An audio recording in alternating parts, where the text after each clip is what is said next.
another world outside of Long Island. Right. Like, she had never been off of the island. She had never gone into the city without me. Really? I was Okay. her first subway ride. She'll tell you her first meaningful subway ride was with me. Okay. So I love how you say that. The meaningful. yeah, because when you're like 4 or 5 and you take a subway, you have no idea what's really going on. Right. But okay. after that was like the only other time. So her first meaningful was going into the city with me. Okay. So, she needed to see that there was another world. Right. Like, and again, we're still in the same country. It's just a different state. Yeah. And it opened her eyes to the possibility. And that was 2.5 years before we decided to move. Okay. And then finally, we got an opportunity to get out. Okay. I had switched jobs. I had switched jobs, been laid off, did some consulting work in which the HELOC truly became valuable. Right. Because I didn't have to worry about needing money because I had the entire credit Equity, to me. yeah, right. I had all that equity line of credit to me, so I didn't have to worry about paying anything because I had that available. Right. And with Corinne, she still had her job, so at least it covered the interest, and we were fine. Right. So that allowed a lot of latitude and a lot of less of stress financially. Okay, right. So that was great. So it allowed me to kind of search, found another position, stayed in New York for about another year. Okay. And then that's when we turned it up and said, as long as I get the okay from my boss, which it actually worked out because she was wanting to kind of shift things around, and me moving to another part of the country actually worked in our mapping of what we wanted for the company for the future. Perfect. Okay. So it kind of was like a win-win. Nice. Okay. And then the only linchpin, because like I said, we wanted to maybe go down to Knoxville. We were looking at Farragut, was like a town there that we were looking at. The only linchpin was I needed to be near an international airport. Right. Knoxville is not an international; it's only a domestic. B&A is an international. So we got the look. We came down here one weekend. We must have seen 17 homes in one weekend. Wow. Oh, we went on a tear, and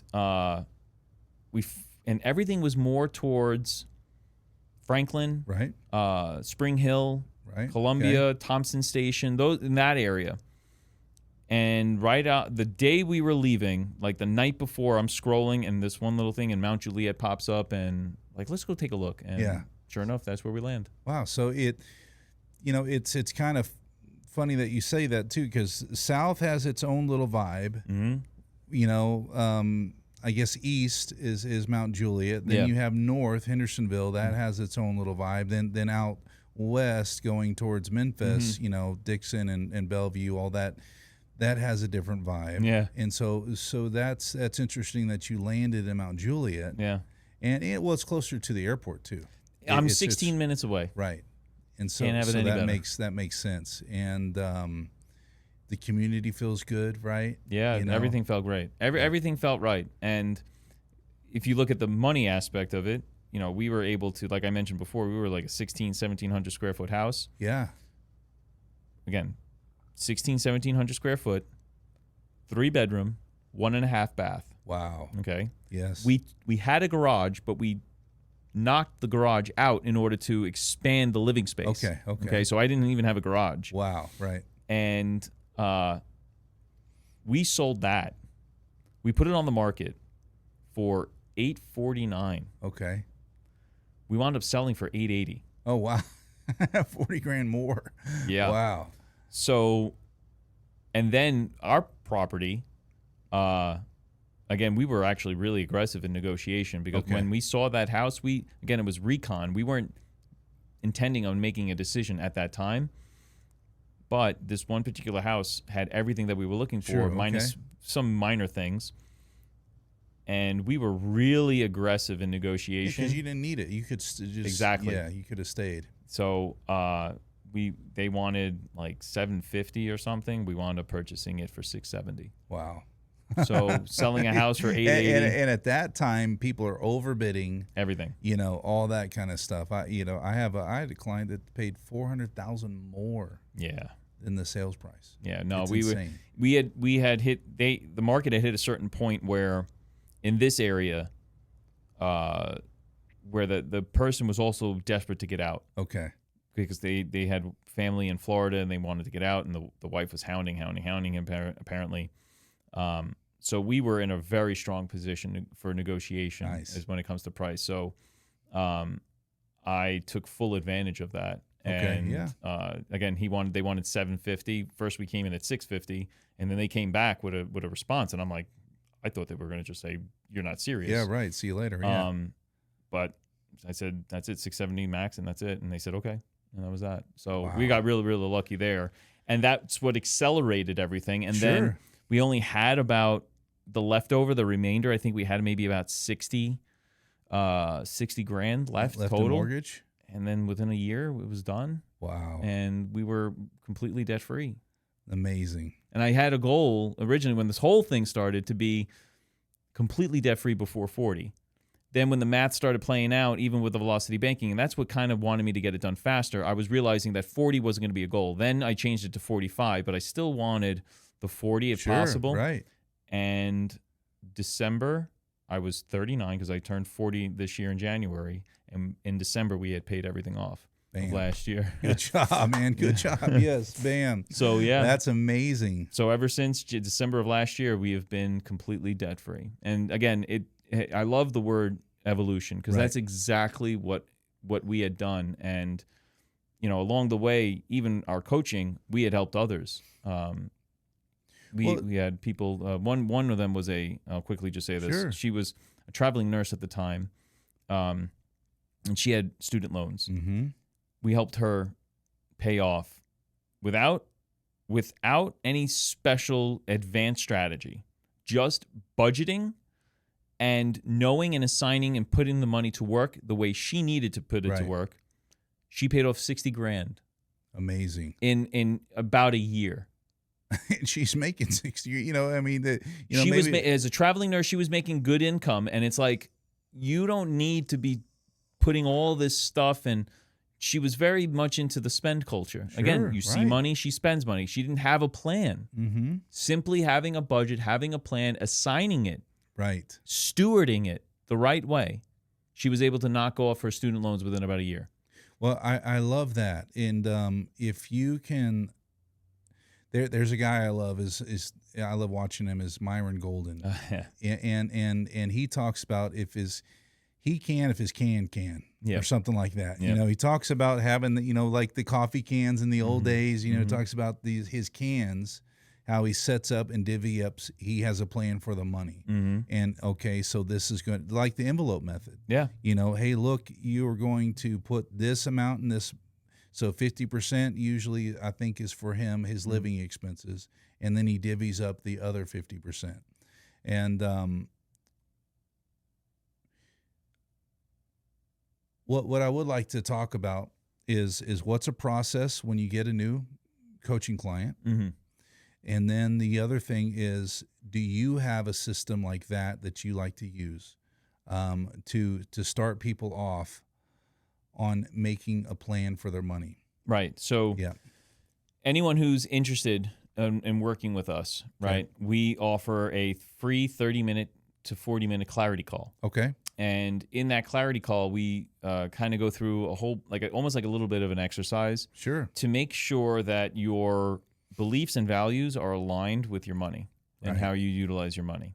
Okay. And wow, that's awesome. Okay. Yeah. So we want to make sure that you're at least in an alignment, right? Okay.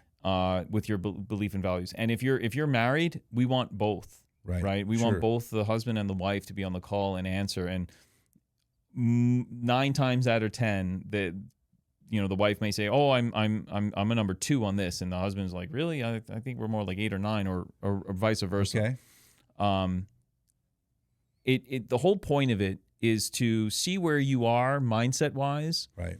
To see what it is you actually truly believe and value about money, about certain situations, about the future, about your current state.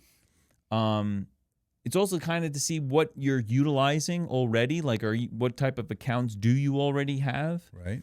Do you have security? Do you have insurance? Do you have certain basics? Like, do we have these things in place? Are you following a budget? Are you not following a budget? So that's the first step that we like to do. Let's just set up a call. It's free. Let's see where you are. From there, it's like another follow-up. And that's kind of where we kind of give like a little bit of the results of that survey and from those questions. And then it's like, okay, well, where is it that you want to go now? Now that we have this, we have an idea of where you stand with your money. What is your ultimate goals? What are you feeling? What will this mean for you? Right? Because again, at that point, it's got to be emotion, right? Remember when I said I felt that weight on my back when I first finally understood what debt was, according to Dave Ramsey? That's an emotional response. Yeah, right. Right? Yeah, because you were fine until you turned that radio station to you that Monday night. Right. You were just fine living then. Because you were okay, you weren't on the verge. Most of the clients, they're on verge of bankruptcy. They're on verge of losing their marriage. It's some impending event is detrimental to get them to move. So you're right. It's like what prompted even me, the comfortable, the one that doesn't seem the doom and gloom looming over them. Sure. And if it can affect me, just imagine the amount of stress that's happening on those who are in that type of situation. Right. Because they're the most desperate, right? And they can make a wrong choice in that. Because again, when your emotions run high, your understanding and knowledge runs low. Well, right, your clarity, you're not 100% clarity. Right. It's not there. Right. So that's our next step, is to really say, okay, what do you feel comfortable doing, and how much are you willing to follow? Right. That's the other thing. You got to be coachable. Right. You got to be willing. You got to be willing to accept certain things and follow certain things. I'm not saying completely put your head in the sand and just do what you're told. I'm saying you have to be able to follow instruction and follow it in a certain way and long enough to where we get to see the result. Right. Okay? And you got to be willing to make a change. If you're not willing to make the change, nothing's going to work. Right. When we finally decided to go with our mentor, right, after Dave, that took another mind shift change, because we were all cash. Cash is king. Right. We went now from cash to now all credit. That's a complete 180. Wow. So that's another mind shift, another evolution. So you have to be willing to push the envelope that way, because if you don't push that envelope, if you're not necessarily getting uncomfortable with something and still doing that and still being uncomfortable and doing, you're never going to progress. Sure. Think about going to the gym. Right. You know, you and I are both gym guys. Yep. How do you grow muscle? Right. You got to progressively overload. Right. Meaning you go, it's hard, you keep going. Next day, all right, it's still a little harder. You got to add a little bit more weight, add another rep, add another set, go again. Add another weight, add another set, go again. And now the muscle starts to grow. Right. That's the thing. You start to grow. You have to be able and willing to be uncomfortable to a certain extent, but still push through that in order to grow. And that's what we're looking for. We're looking for those individuals who are willing to do that, right? You see that there's an issue. You see that there's a problem. You're not alone. That's kind of one of the things I want to make sure people really understand. There's nothing to be ashamed of. Right. You don't know what you don't know. Right. That's a good point. You and I are mentors, right? We're educators. Right. Because we've been through the process. Yep. We understand the process. Others don't. They're too busy doing their life. I was too busy doing my life until I made that decision. Well, I love that, I was thinking about it just a second ago, is that I'm a lender. You're completely debt-free. Yeah. We can still be in the same room. Oh, absolutely. Absolutely. But I don't like things that are unmanageable, and there's reasons and purposes and things like that. Absolutely. And I believe that houses are one of the best things you can ever do for your financial future. And most of us can't or will not save enough to pay cash for a house. And so with the appreciation and everything else that comes along with owning a home, a mortgage is not necessarily a bad thing. No. I mean, if you listen, 90% of the population isn't going to be able, like you just said, even to put enough down, Right. even like a 20%. Right. I was blessed enough to be able to put that down. My Sure. wife had some money, I had some money saved up, Right. and we were able to put 20% down. Right. Now, what did that do? All it did was avoid PMI. Right. Right? That's Private all it did at the insurance, time. Mortgage insurance. Yeah, private mortgage insurance. So that's all it really did. That and lowered our monthly payment. Right. That's all it really did. So you're still paying, right? Right. And you're, like you just said, most of the population doesn't have that somewhere, even through family wealth and family trusts and whatnot. A large percentage don't. Right. You're going to need the money somewhere. Now, once you get that money, and I'm not saying debt is bad anymore, right? Sure. That used to be a mantra. Debt is bad.